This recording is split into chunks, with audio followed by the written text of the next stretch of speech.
जो भी होगा नेचुरल होगा, इसमें केमिकल 1% नहीं। बाकी ये जो चीज़ें हैं जैसे ये हो गई अपनी कसी, जो लोहे की जंग आती ना, इसको उबालते हैं, लोहे की जंग का है ये।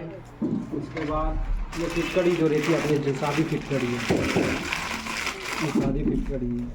इसका घोल बनाकर, जैसे फिटकड़ी अपनों ने ली, इसका घोल बना के 250 लीटर का ड्रम में पानी भर के उसको डाल देते हैं। 20 किलो 15 किलो जितना भी अपना रेशो है, ऐसा कैसा इसके साथ भी करते हैं फिटकड़ी के, या कसी इसके साथ। जो लोहे की जंग है ना, इसको सड़ा दी गई है तो ये ऐसी हो जाती है सड़ के। उसके बाद इसको ये जो इमली के चीयों का आटा है, जो इमली आती है ना, चीए, हाँ ये चाहिए इसका आटा से, इसको एक ही जगह मिलता है इंदौर में ये। अगर ये बंद हो जाए तो दिक्कत हो जाएगी। उसके बाद इसको दोनों मिला के एक रेशो बना लेते हैं इस प्रकार का। और जैसे कपड़ा अपना ऐसा वाइट रहता है भैया, ये जैसे ये वाइट कपड़ा, इसको बॉम्बे से लाए, फिर इसको आरंडी के तेल और बकरी की मेंगनी में भिगाएंगे, समझ गए ना। भिगा के इसका स्टार्च जितना भी निकालेंगे, इसको नरम करेंगे। उसके बाद उसको हेडे में करेंगे। ये जो बुजुर्ग लोग खाते हैं ना अड़द, ये इसमें करेंगे तो ये पीला दिख रहा होगा आपको अभी, ये पीला हो गया है ना। हाँ, ये इस प्रकार हो जाएगा। ये पहले ये ऐसा था, वाइट था, फिर इसको इसमें मिलाया तो इस प्रकार का हो गया। अब ये ऐसा हो जाएगा। इसके बाद अपन करेंगे प्रिंट। तो ये बेडशीट ये प्रिंट करिए अपने ने, जैसे ये प्रिंट करिए पूरी। इसमें ये जो कलर है ना ब्लैक वाला, कोई दिक्कत नहीं, कोई नहीं उठा। ये जो ब्लैक कलर है ये इसका कलर है, कसीस जो है उसका। और रेड कलर जो है ये फिटकड़ी का। फिर इसको 8-10 दिन रखते हैं। रखने का मतलब ये प्रिंट करके ऐसा रख दो।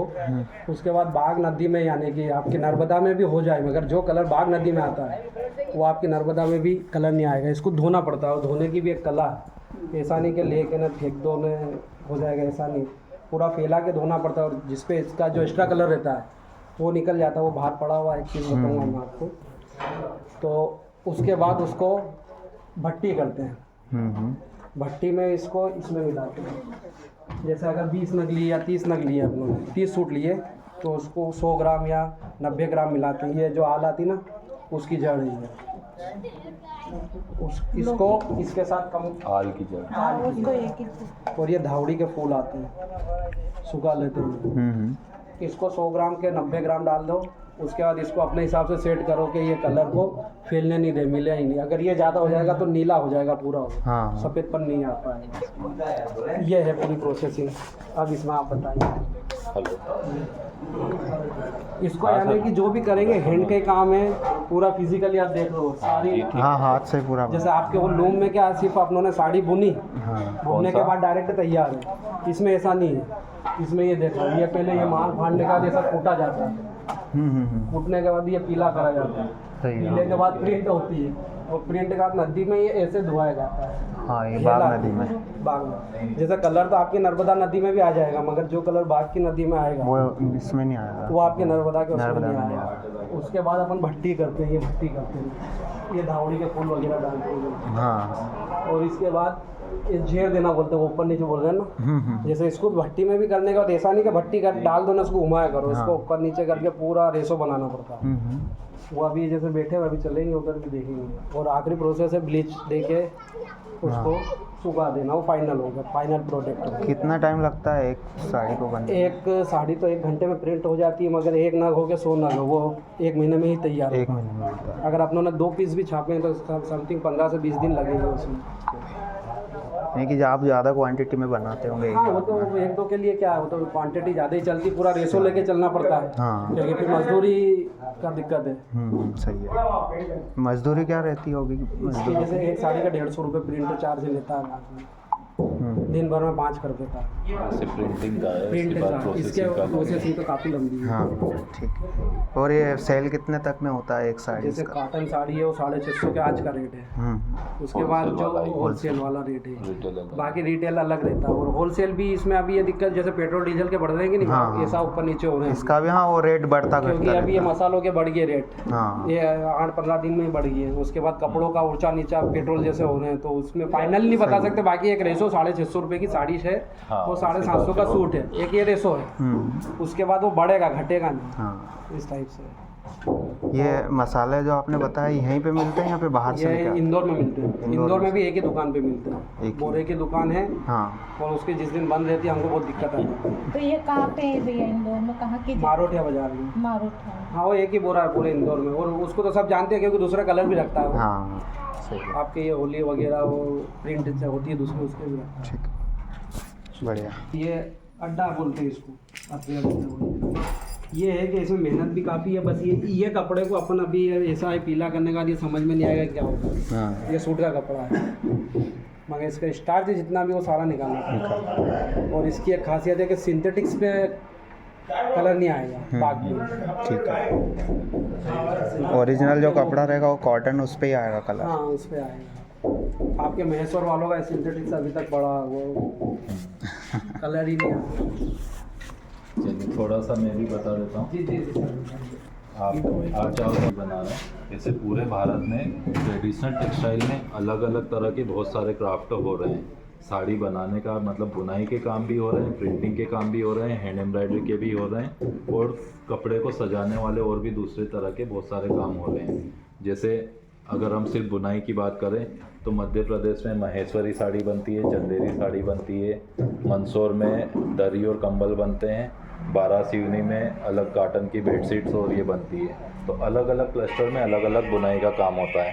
सेम प्रिंटिंग का भी अगर देखें तो मध्य प्रदेश में बाग प्रिंट होता है, उज्जैन में बटिक प्रिंट होता है, तारापुर प्रिंट होता है, नीमच जिले में, राजस्थान में बगरू और दाबू प्रिंट होता है, इसी तरह से गुजरात में अजरक प्रिंट होता है। तो ये सारे जो क्राफ्ट हैं ये सब कपड़े को सुंदर बनाने के लिए काम करते हैं। तो यहाँ पे जो बाग प्रिंट है इसका अगर हम इतिहास देखें तो करीब 400 साल पहले से इसका इतिहास चला रहा है। जैसे हम बोलते हैं ना कि हमारे यहाँ पे देवी अहिल्याबाई होलकर ने 17वीं शताब्दी में बुनाई का काम चालू कराया, तो ऐसे यहाँ भी 400 साल पहले से ये काम शुरू हुआ था।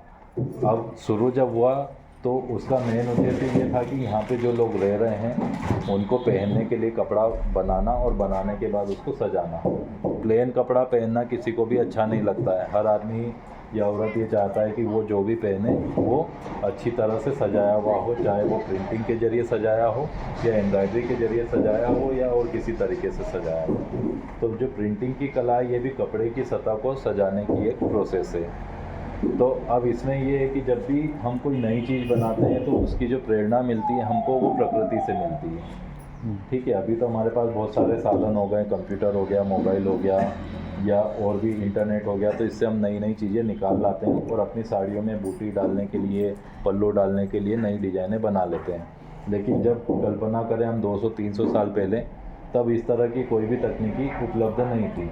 तो तब भी जो कलाकार लोग, आर्टिस्ट लोग काम करते थे तो वो अपने बूटी के लिए, मोटिफ के लिए या पल्लू की डिज़ाइन के लिए जो प्रेरणा लेते थे वो प्रकृति से लेते थे। प्रकृति से क्या हो गया, जैसे पेड़ पौधे हो गए, पेड़ पौधों से उनके मोटिफ लिए, पत्ती का चित्र लिया, फूल का चित्र लिया, जंगली जानवर है तो हिरण का चित्र लिया, हाथी का चित्र लिया, घोड़े का लिया, मगरमच्छ का लिया। तो इस तरह से अलग अलग मोटिफ लेते थे और उसको फिर वो कपड़ों में उतारते थे। अब यहाँ पे भी जो मोटिफ है, नॉर्मली जो मोटिफ है वो प्रकृति से ही लिए हुए हैं। जैसे फूल पत्ती मिल जाएगी आपको, एनिमल मोटिव्स में हाथी का मिल जाएगा, घोड़े का मिल जाएगा, हिरण का मिल जाएगा, इस तरह के मोटिफ मिलेंगे। अब जैसे हम अपनी बुनाई की प्रक्रिया करते हैं तो उसमें 3 तरह की प्रक्रिया होती है। बुनाई के पहले की तैयारी, बुनाई और बुनाई के बाद की तैयारी। ठीक है, तो ऐसे ही प्रिंटिंग की कला में भी 3 स्टेप होती है। प्रिंटिंग के पहले की तैयारी, प्रिंटिंग और प्रिंटिंग के बाद की तैयारी। ठीक है, अब प्रिंटिंग के पहले की तैयारी नॉर्मली यहाँ पे जो भी छपाई होती है वो कॉटन, लिनेन, सिल्क, इस तरह के जो प्राकृतिक रेशों से बने हुए कपड़े हैं उनके ऊपर ही होती है। अगर हम पॉलिएस्टर पे कराना चाहेंगे तो उस पर प्रिंट नहीं होगा, क्योंकि ये जो कलर होते हैं ये पूरी तरह से प्राकृतिक रंगों से लिए हुए हैं। तो इसमें केमिकल कलर होगा तो इस पे आ जाएगा सिंथेटिक पे, लेकिन प्राकृतिक कलर इसके ऊपर नहीं आएगा। तो इस यहाँ पे भी मेनली जो प्रिंटिंग होती है वो कॉटन के ऊपर या सिल्क के ऊपर या लिनेन के ऊपर ही होती है। तब उसके लिए कपड़ा तैयार करना पड़ता है। जैसे हम लोग धागा तैयार करते हैं, धागा रंगने के पहले आप में से कोई ने धागा रंगा है या रंगना जानते हैं? धागा किस तरह से रंगते हैं? तो उसके लिए हम क्या करते हैं, पहले धागे को गला के रखते हैं जिससे उसके ऊपर की गंदगी या स्टार्च है वो निकल जाए। तो सेम यहाँ कपड़ा छापने के पहले प्राकृतिक तरीके से स्टार्च निकालने के लिए ये पहली प्रोसेस होती है कपड़ा गलाने की, ठीक है।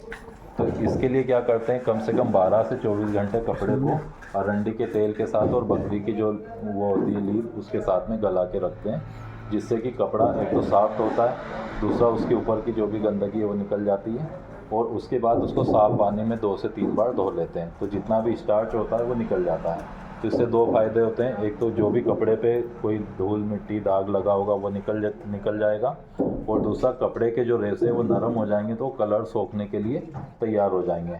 फिर हम जितना कलर लगाएंगे वो अच्छे से सोख लेंगे और उसका कलर भी अच्छा आएगा। अगर हम स्टार्च नहीं निकालेंगे तो कपड़े पे कलर लग तो जाएगा, लेकिन बाद में 2-3 धुलाई के बाद वो निकल जाएगा, ठीक है।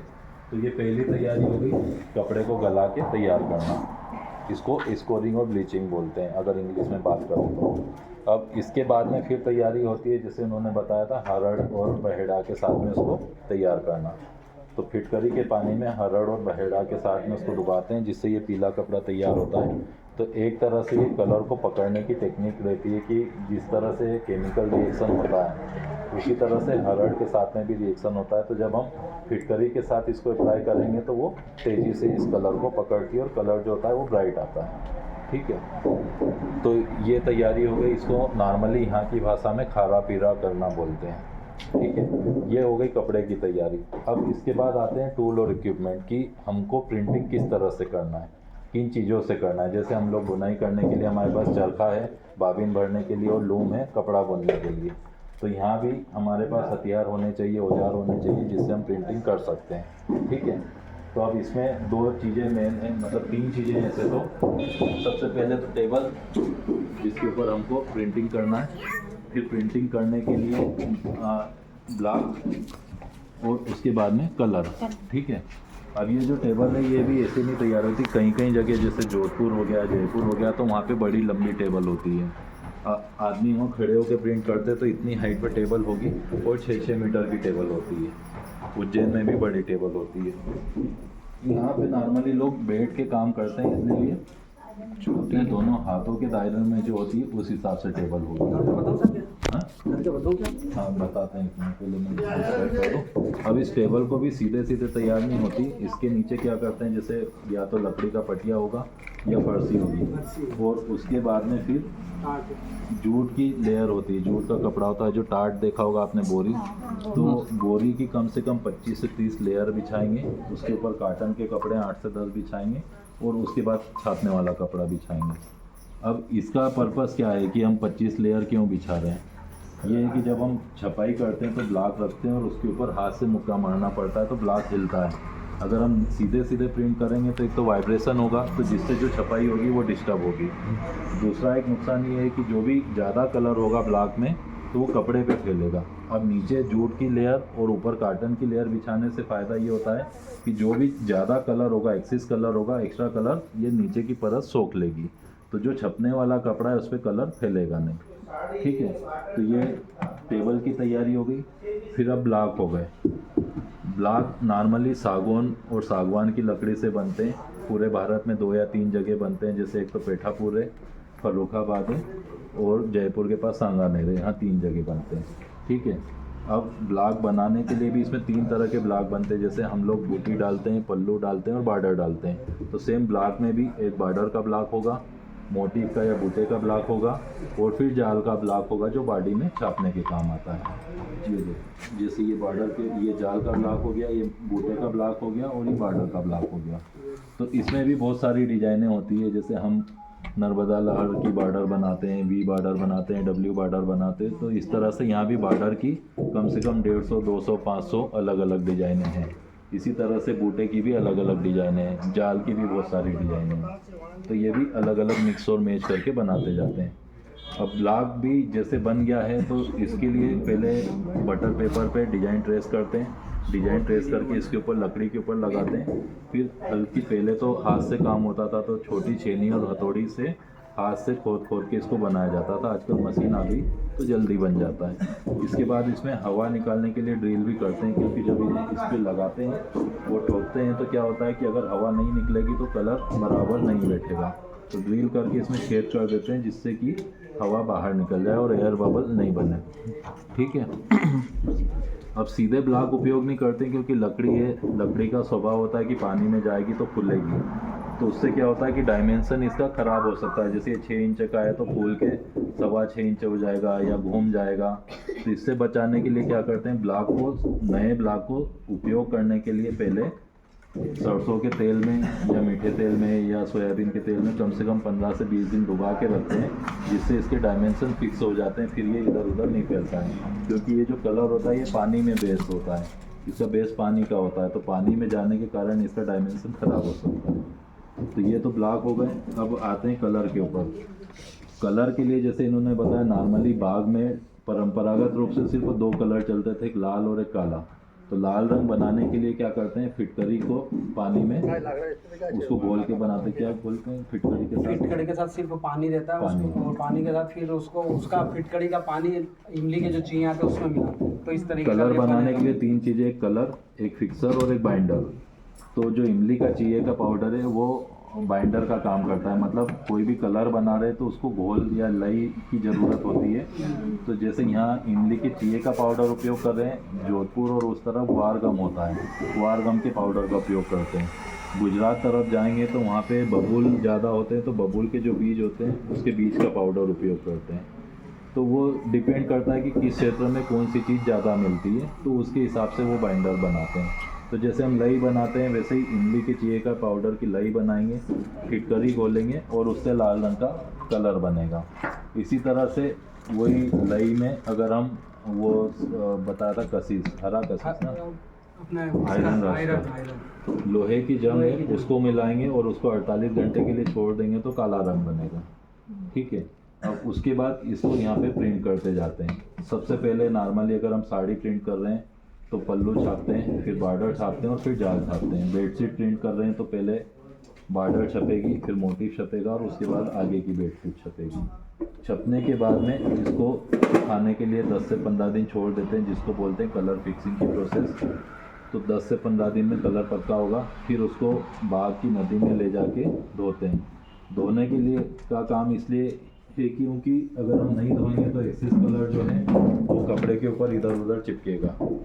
और दूसरी बात, यहाँ के पानी में, यहाँ पे क्या आसपास चूने के पत्थर ज़्यादा हैं, तो बाग और जोबट की जो नदी है यहाँ पे चूना उस नदी के पानी में घुल जाता है, तो इससे यहाँ के कलर काफ़ी ब्राइट आते हैं। नर्मदा नदी का पानी साफ़ है और वहाँ पे चूना पत्थर नहीं है, तो उसका पीएच जो है वो कम है। तो जब हम उसके साथ धोएंगे तो कलर की ब्राइटनेस कम आएगी। वो पीने के लिए बहुत अच्छा पानी है, लेकिन यहाँ पे जो चूने वाला पानी है वो कलर की ब्राइटनेस बढ़ाने के लिए ज़्यादा अच्छा होता है।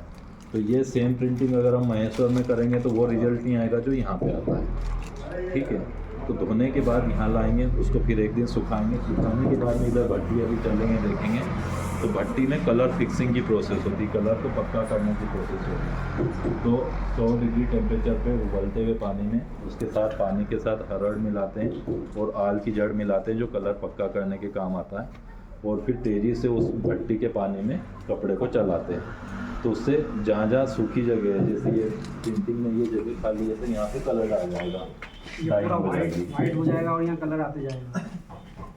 ये कलर उभर के आ जाएगा भट्टी के अंदर। ये अभी लाइट दिख रहा है, भट्टी होने के बाद एकदम डार्क दिखेगा। डार्क हो जाएगा। इसके बाद फिर जो लाइट कलर है उनको छाँव में सुखाते हैं और डार्क कलर है उनको धूप में सुखाते हैं। उसके बाद फिर प्रेस करके पैक करके फिर ग्राहक को भेज देते हैं। तो ये पूरी प्रोसेस है और इस पूरी प्रोसेस को होने में कम से कम 30 से 45 दिन लगता है। एक लाट जो अगर इन्होंने चालू किया, अगर आज से चालू किया तो कम से कम 1.5 महीने के बाद वो पूरा होगा। जैसे हम लोग एक ताना आज लगा रहे हैं तो 1 महीने के बाद हम 16 साड़ी बुन पा रहे हैं, वैसे ही एक लाट अगर आज इन्होंने लगाया तो कम से कम 1 महीने के बाद इनका एक लाट पूरा होगा। ठीक है। इसकी खासियत है, पानी की एक बूंद अभी लगेगी तो ख़राब हो जाएगा। इसको नदी में कला से धोएंगे तो कुछ भी नहीं होगा। ये इस तरीके का पल्ला बनता है पूरा। ये बॉर्डर हो गई, बूटी हो गई, बॉर्डर ये हो गया बूटा, फिर बॉर्डर, ये बॉर्डर यहाँ चालू करी थी, यहाँ बंद करके ये पूरा बेस हो गई, बॉडी हो गई। अब जिसको भी प्रिंट करना है सर, हाँ, आप एक बार बताते जाओ, एक दो ब्लॉक और लगा, उसके बाद आप लोग अपने हाथ से ब्लॉक लगा के और प्रिंट करके देख सकते हैं। देखो कैसे करना है। ये जैसे ये मिलाना है, मिलाने का असल है ये जो चीज़ है कि नहीं मिलाना हाँ। हल्के हाथ से रखना है ये इस पे भी मारने के और तरीके मारने हैं। में भी बहुत तेज़ी से नहीं मारना है, बहुत हल्का नहीं मारना है। हल्का मारेंगे तो लाइट आएगा, डार्क ज़्यादा जोर लगा देंगे तो बहुत ज़्यादा डार्क हो जाएगा।